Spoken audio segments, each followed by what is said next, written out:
Setting up an agency VCM site. This is an administrative responsibility.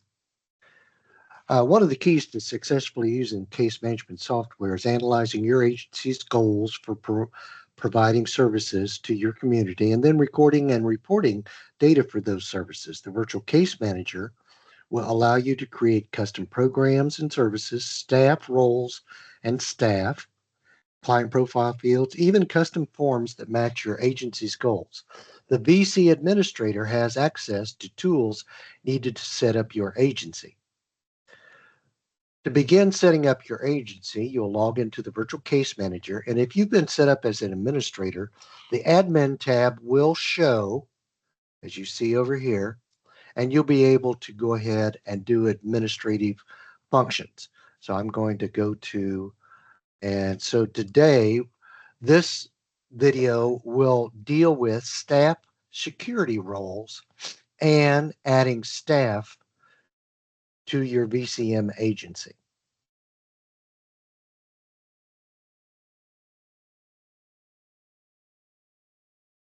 So I'm going to go ahead and log in.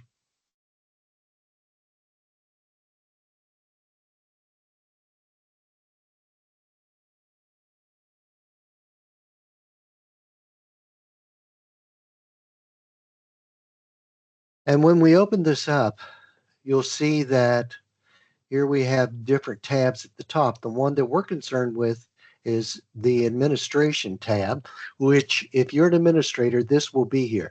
If you're not an administrator, and you'll see how this comes out in a few minutes, then that tab is not there. So I'm going to click on it, and you see administrative tools on this side, reports on this side. What we're looking at are staff security roles. And when we click on that, you're going to see that we're going to go to this page. Staff security roles will allow you to go ahead and configure different jobs or staff roles for your agency. And you can see that we already have several of them created here. We're going to look at some, and I'll just open up. Anytime you see, usually it's a yellow notepad with a pencil, that is a way to open up something for editing. And you'll come up with a page like this. You can see all kinds of things that are available. So what I'm going to do, I'll just show you with the administrator. The administrator has complete security rights to do almost everything.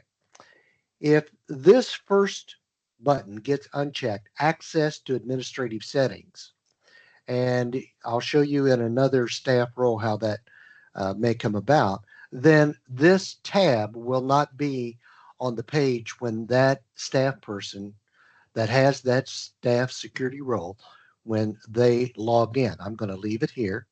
So this staff, this is the administrator, and the administrator has access to settings, assign, manage casework, access to reports, run group-based reports.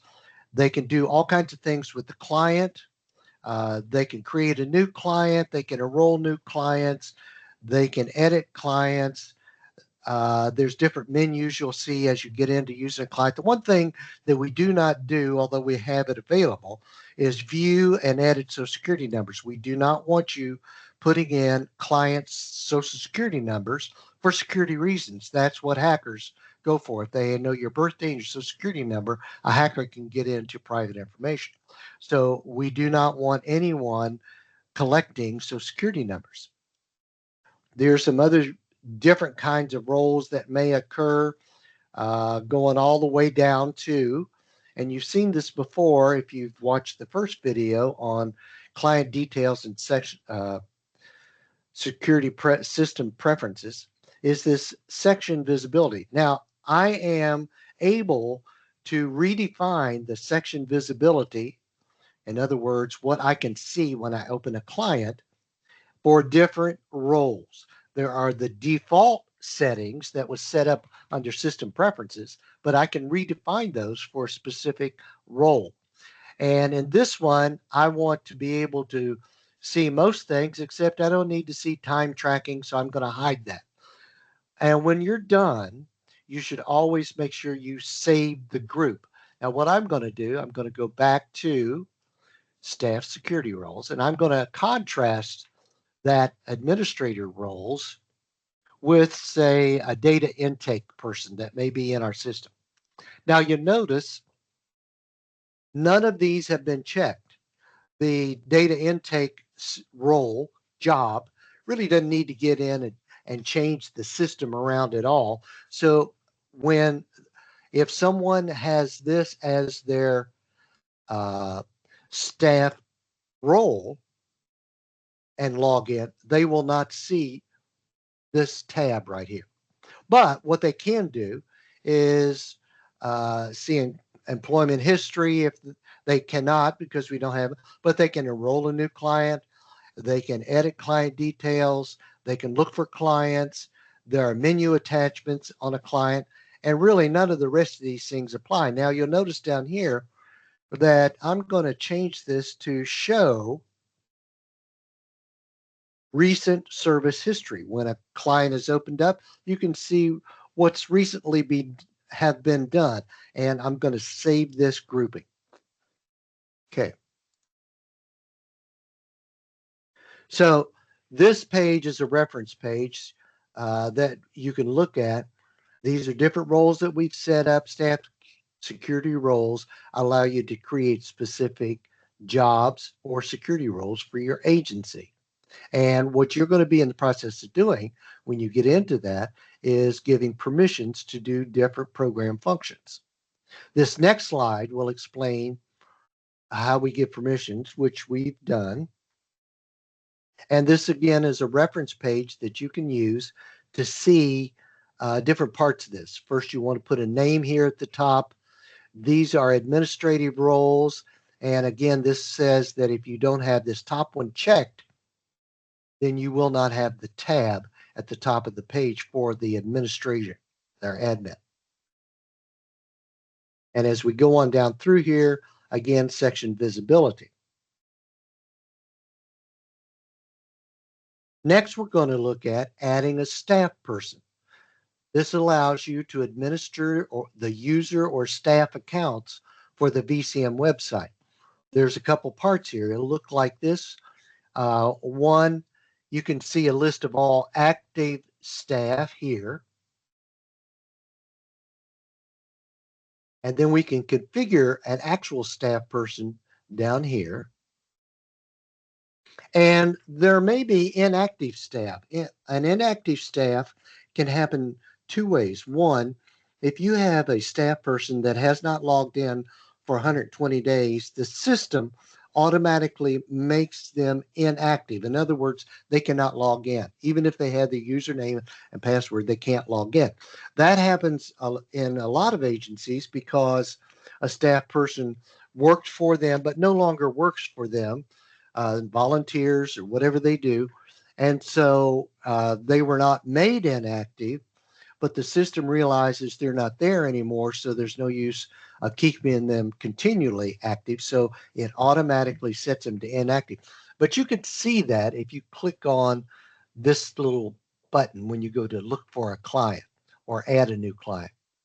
And these are things that we're going to look at more closely on an actual adding a new staff person. So I will go back to here. And if I wanted to add a new staff role, by the way, I just click on the add new. A lot of times when you see this orange button, it's has to do with adding something. So I'm going to go to agency, staff. We have some staff already in this particular agency. And if I click this button, as I mentioned before, it will show you staff that have worked here but no longer work here. They're not really deleted.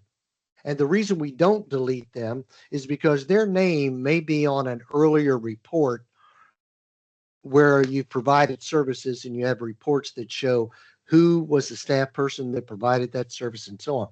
But these are inactive. If I want to make someone inactive, all I have to do is click this plus sign, and now they go up here to the active side. So if I look at my staff role or my staff, first of all, I'm going to have my name in there. I may put in a email address and a phone number, a username, and it appears that there is no password, but the password is in the system. This is a security measure so that no one, including administrators, can see someone else's password if they have administrative rights to see this. So it always behooves you to keep a list somewhere separate from the system. That is the name of the staff, their username, and their password. The password is case sensitive, so you want to make sure that you properly set the password up. You could These are optional things down through here. You can put in the uh, birth date. This is the role that I have been assigned, administrator. But you can see these were the other roles that were originally put in. So you always want to make sure that you're giving this staff person their particular job role. These things down at the bottom have to do with the message center. Do you want them to receive email notifications of new messages, notify me of referrals, so on and so on? And you can even make, and there's another function for this, this particular staff person could have other accounts associated with this user. If this is the first time that you've logged on and you're an administrator, there is a link to an administrative agreement. You can open up, take a look at it. At the bottom of it, it just has two boxes, agree or disagree. It kind of outlines, it's kind of like it's not a contract, it's just an agreement. There's nothing legally binding, but it overviews what your responsibilities are as an agency and what our responsibilities are as a software provider.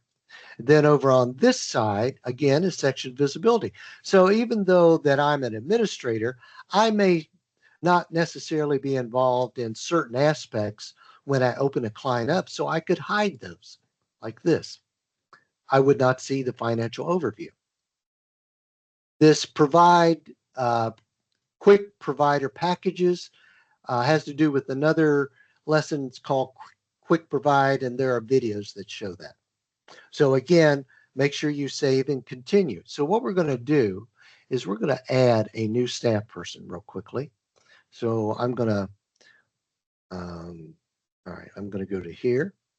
Now I can go to add new staff. And this staff person is Bob Smith. Uh,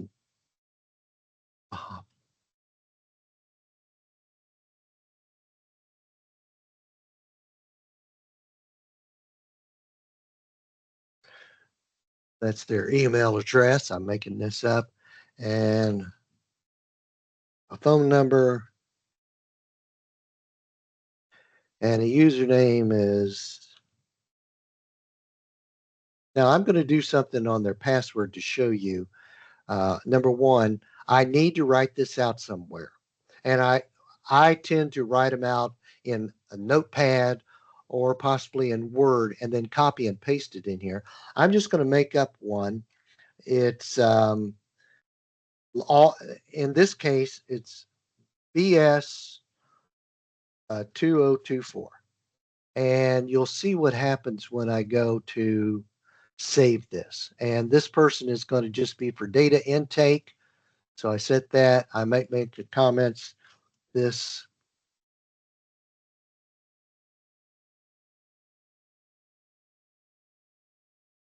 person, I'm not going to do any of these things.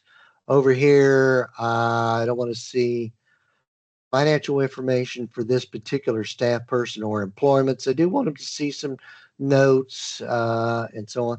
And now I'm going to save this. However, when I save a password that is incorrect, it'll give me this information. I want to show you this. The password must be at least 8 letters in length. It must have at least one special character. one of these special characters. I normally use at least one capital letter. You don't have to. So, and I can't see this, so I'm going to change this to at least 8 characters. So this is going to be, I wouldn't make it too obvious because other people get into the account. And when they get in the account, they can get in to see clients and services are provided. So I'm just going to make up one. And I'm going to make this all capitals just to make sure.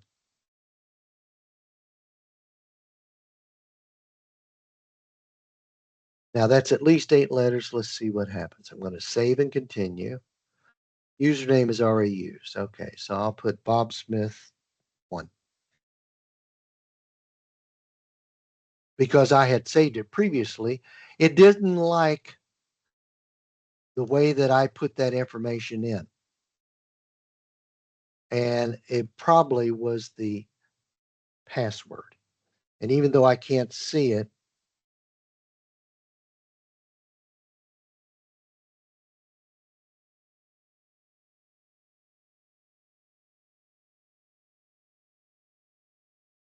I put a new password in and I'll have to change this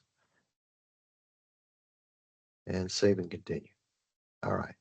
Now we have Bob Smith. And you'll notice it has his email, it has his phone number, his data intake. It does have his user name, but it does not show his password. So that's your responsibility as the administrator to go ahead and have the password. All right.